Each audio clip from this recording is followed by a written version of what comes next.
So you've come a long way, Nick. You've come to India for this. I know we brought you out here, but what attracted you? Do you know what? Someone that's already had quite a few little checks done and things like that around, you know, what's working for me, what's not. One of the, I suppose, the two biggest gripes for me is the cost of it, but also the fact that I'm having to go to various different places to get everything. When we spoke, coming here actually seemed the most easiest option to have everything done in an afternoon. In fact, just under 2 hours. Yeah. And then the following day to go to a hospital and then have everything else done in just over 2 hours. There is no stone left unturned. It's true. For what I've done. It's about accessibility. I mean, like, and the cost. Yeah.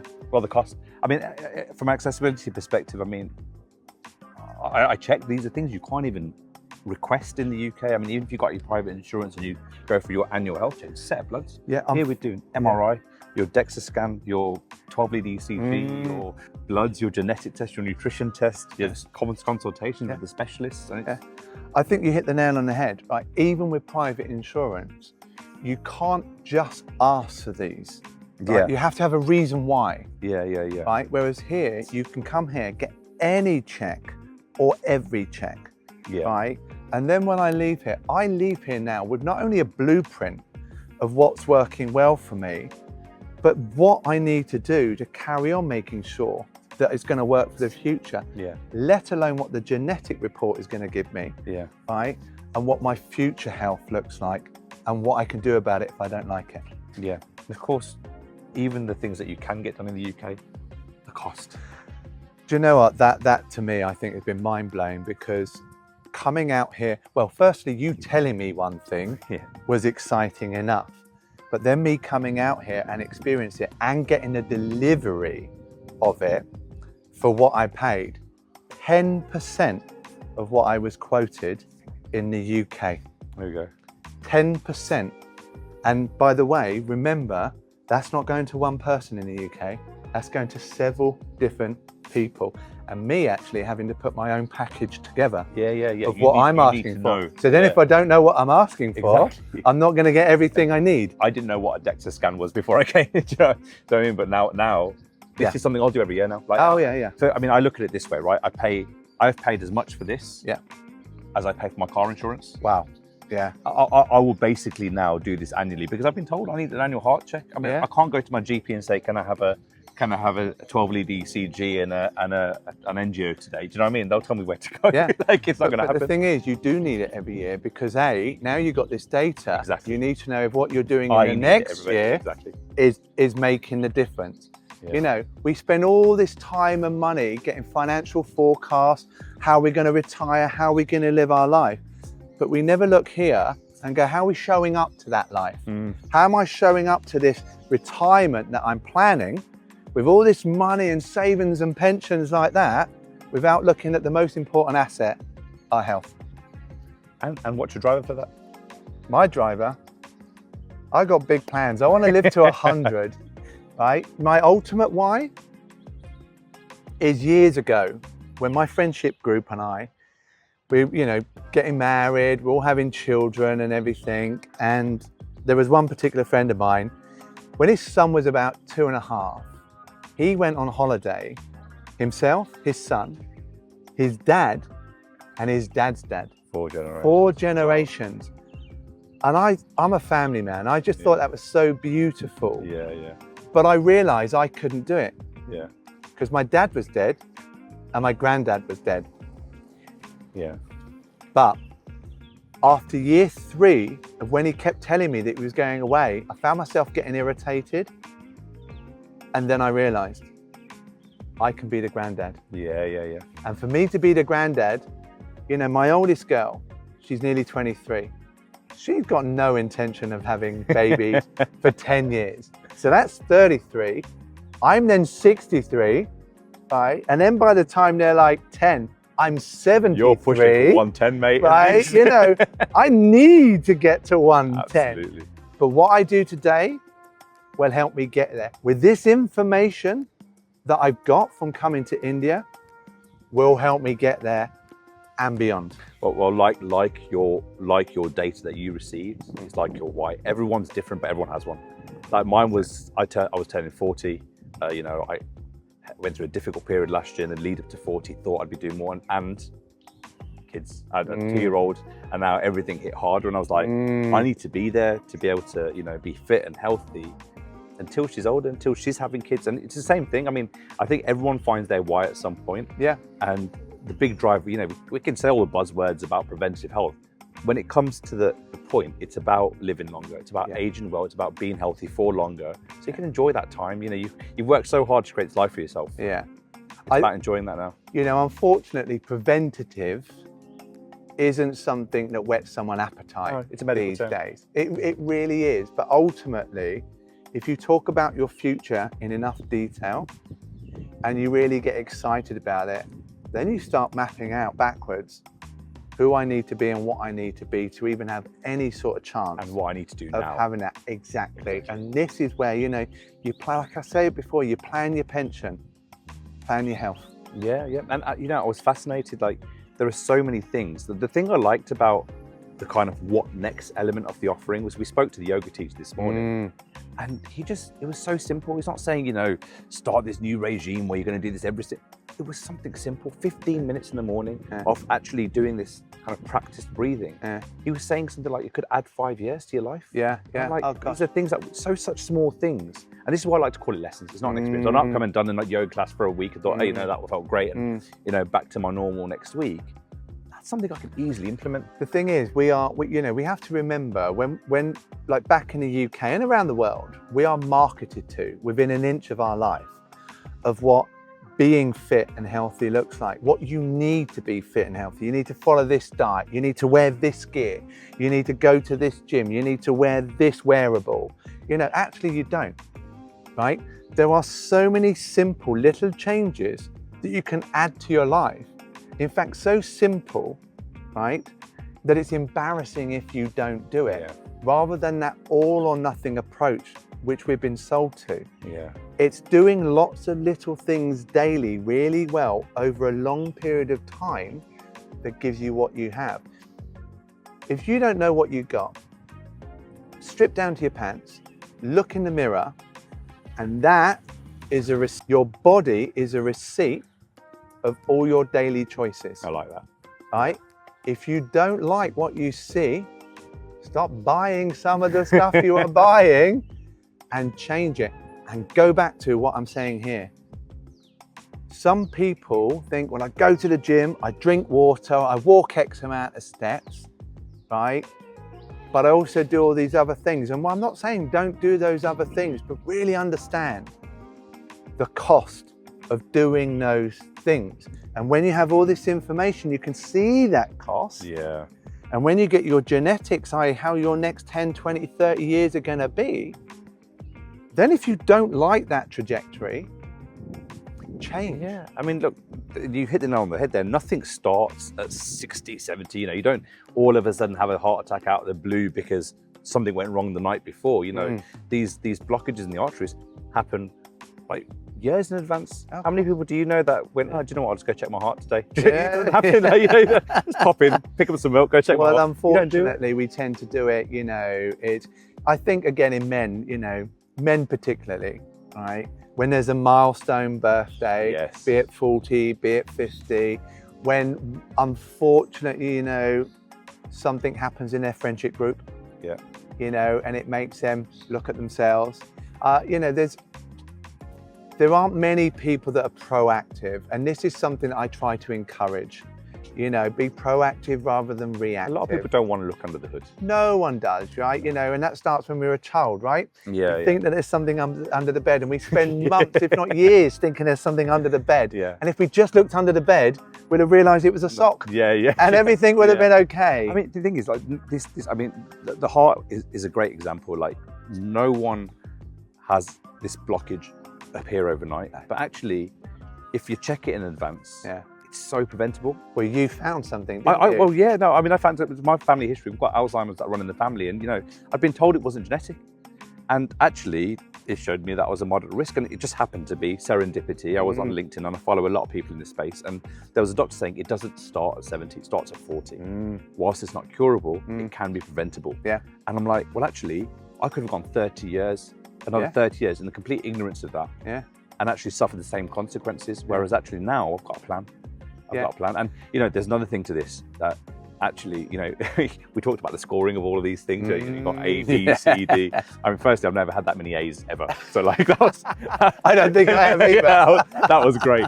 But some of the D's look familiar. But the thing is, the beauty is now, for me, this is an annual thing. Like, I will come back now every year and get this health check done. Yeah. And part of it is that inner, you know, blokish competition. Like, I want to make sure I beat those numbers next year. Yeah. Do you know what I mean? I want to make sure next year that some of those, and a lot of this, and you are, I know you are the biggest advocate of this, but a lot of this is down to lifestyle. Of course it is. Most of it, you don't need medicines to bring a lot of this stuff down. I was told as well, you know, before you cross the threshold for cholesterol where you need to be on long-term medicine, it's your lifestyle that brings it down. Every consultant I spoke to, where I had a slight variable where they said, you need to look at this, you need to look at that, not once did they mention medication. And this again, I know I'm repeating myself, but this is what it comes back to. There is no point doing diagnostics of any sort unless you've got the what next. Yeah. And, you know, it's why I'm so passionate about this. You know, it's not that, okay, here's, and the UK's full of these. There are some great technologies out there that will, you know, give you early indicators for mental health or your well-being or biomarker risks for your heart or diabetes. But actually, that's where it stops. What we needed here was something that not only shows you what's under the hood, but actually how to fix it. But you know what I think the biggest thing? Again, because we're so marketed to this trend, that trend, this well-being retreat, this superfood, all these things, right? You don't even know if you need them. True. And also, it's like, you know, stopping drinking in January and then drinking for 11 months and the rest of the year. When you zoom out, it has no impact whatsoever in your life. Coming here, doing this, minimum of 3 days, but why not come and spend 7 days, right? Come got a here. great golf course here. Right, we're checking it out, right? Tomorrow for research, right? So you've got this, you've got all those things, and you're going back with easy digestible data and a plan. Right? So then you go, okay, do I need hyperbaric chamber? Do I need red light therapy? Actually, do I need to increase my greens or not? You know, you are giving it, you got to stop guessing. Yeah. You start knowing. Yeah. And that is what's got me excited. Yeah, absolutely. So you've been here a few days now? Yes. Sort of losing track of time, actually, you know. You do in a place like this. What's your, so just give me an idea, what's your journey been like so far? What's included? So day one, obviously landed in the morning, overnight flight.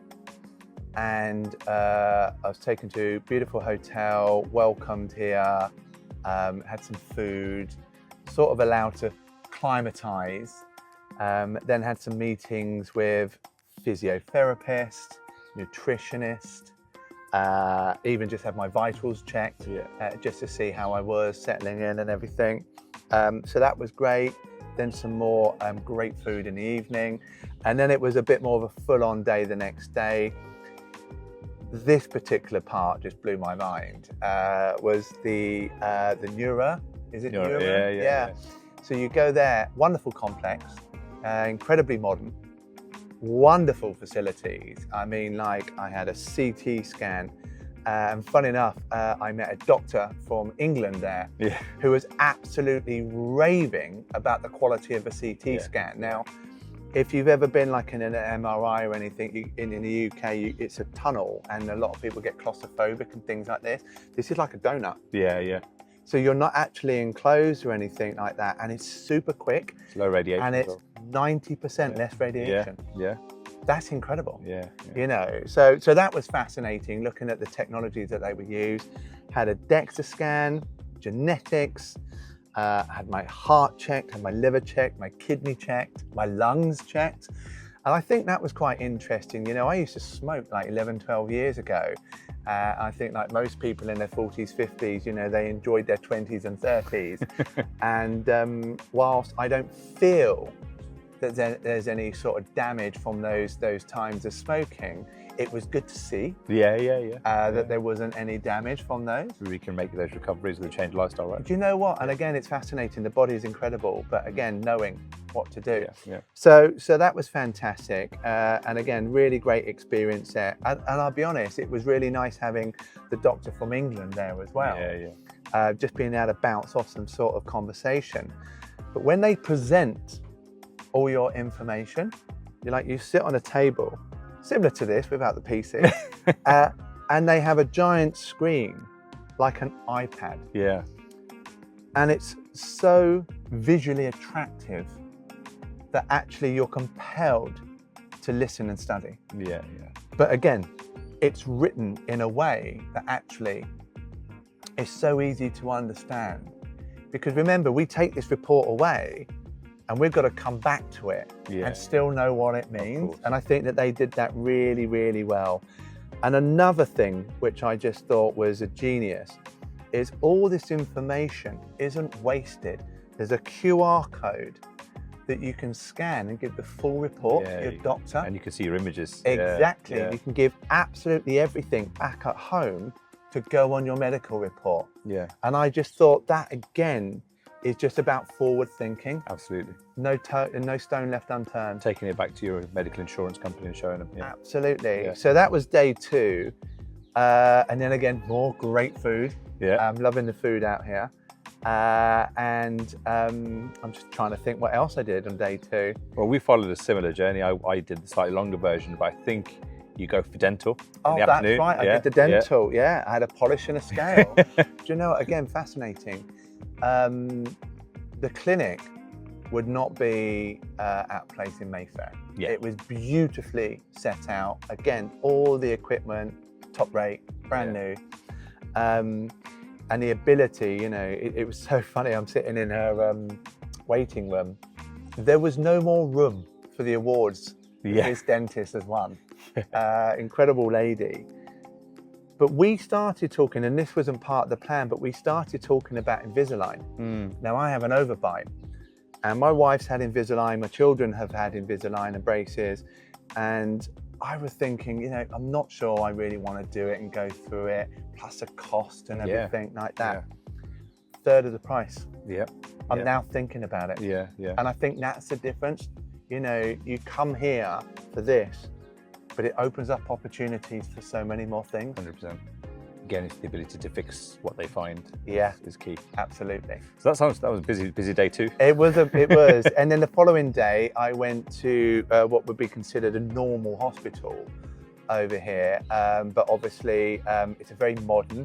Elements of it were still being built. It's a huge hospital.